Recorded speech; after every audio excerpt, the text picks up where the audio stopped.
नमस्कार आप सभी को। अगर सिंपल इंटरेस्ट का ऐसा सवाल पूछ लिया जाए तो उसे कैसे सॉल्व करें।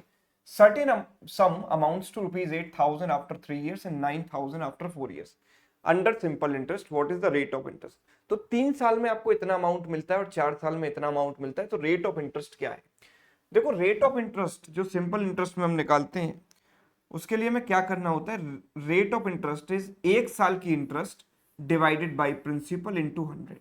मतलब बेसिकली हमें ये पता होना चाहिए कि जो 1 साल की इंटरेस्ट है ना, वो प्रिंसिपल का कितना परसेंट है। अगर मुझे इतना पता है तो मैं रेट ऑफ इंटरेस्ट निकाल सकता हूं। तो मेरे पास यहाँ पर दो काम है, एक तो 1 साल की इंटरेस्ट निकालना और दूसरा प्रिंसिपल निकालना। अगर मैं 4 साल के अमाउंट में से 3 साल का अमाउंट घटा देता हूं तो मुझे 1 साल की इंटरेस्ट मिल जाएगी, राइट। क्यों? क्योंकि प्रिंसिपल तो कांस्टेंट रहता है। सिंपल इंटरेस्ट में प्रिंसिपल अपडेट नहीं होता कंपाउंड इंटरेस्ट की तरह। और अगर प्रिंसिपल कांस्टेंट है तो 4 साल के अमाउंट और 3 साल के अमाउंट में अंतर क्यों आया? क्योंकि वहां पर चौथे साल की इंटरेस्ट आपको मिली। तो वो इंटरेस्ट क्या होगी? इन दोनों के बीच का डिफरेंस। तो हमारे पास जो 1 साल की इंटरेस्ट हो गई वो हो गई 1,000 रुपए। तो ये प्रिंसिपल का कितना परसेंट है, तो प्रिंसिपल कैसे निकाले। तो भाई 1 साल की इंटरेस्ट 1,000 रुपए, तो 3 साल की इंटरेस्ट 3,000 रुपए। और अगर अमाउंट में से इंटरेस्ट आप घटा दोगे तो आपको प्रिंसिपल मिल जाएगा। तो 8,000 माइनस 3,000 कितना हो गया? 5,000। तो यानी कि रेट ऑफ इंटरेस्ट इज 1/5, यानी कि 20%। यस, मेंटली सॉल्व कर सकते हो आप इस सवाल को। आगे देखो, डेटा थोड़ा इस टाइप का भी हो सकता है। तो आपका जो पैसा है वो 5 साल में इतना हो जाता है और 8 साल में इतना हो जाता है। आपको रेट ऑफ इंटरेस्ट बतानी है। तो 8 साल के अमाउंट में से 5 साल का अमाउंट घटा दोगे तो कितना मिलेगा। यहाँ पर देखो, this is 80, this is 4 and this is 6,480, इतना मिलेगा।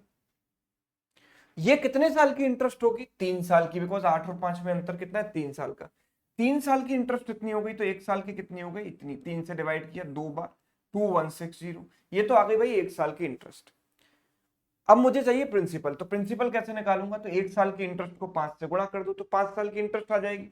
तो इसका 5 गुना कितना हो जाएगा? 10,800। तो अमाउंट में से आप प्रिंसिपल को माइनस कर दो। अमाउंट है 34,800, उसमें से हमने प्रिंसिपल को माइनस किया तो कितना आ गया? 24,000। तो ये आ गया प्रिंसिपल। तो अब आप ये देख लो कि ये जो 1 साल की इंटरेस्ट आपको मिली थी वो इस प्रिंसिपल का कितना परसेंट है। तो आप देख पा रहे हो कि ये जो नंबर है इसका 1% कितना है? 240। और आपको 24 का पहाड़ा अगर आता है और नहीं भी आता तो इतना तो पता होगा कि 24 इंटू 9 कितना होता है? 216। तो 240 का ये 9 गुना है। तो 240 अगर 1% है तो ये कितना है? 9%। So rate of interest is what? 9%। तो उम्मीद करता हूं ये टेक्निक आपको समझ में आ गई होगी। तो एक सवाल आपके लिए, इसको आप सभी लोग होमवर्क में ट्राई करें और आंसर मुझे कमेंट बॉक्स में जरूर बताएं। अगर वीडियो आपको अच्छा लगा है तो आप इसे दोस्तों के साथ शेयर कर सकते हो। अगर आप चैनल पर नए हो तो चैनल को सब्सक्राइब कर सकते हो। Thank you so much.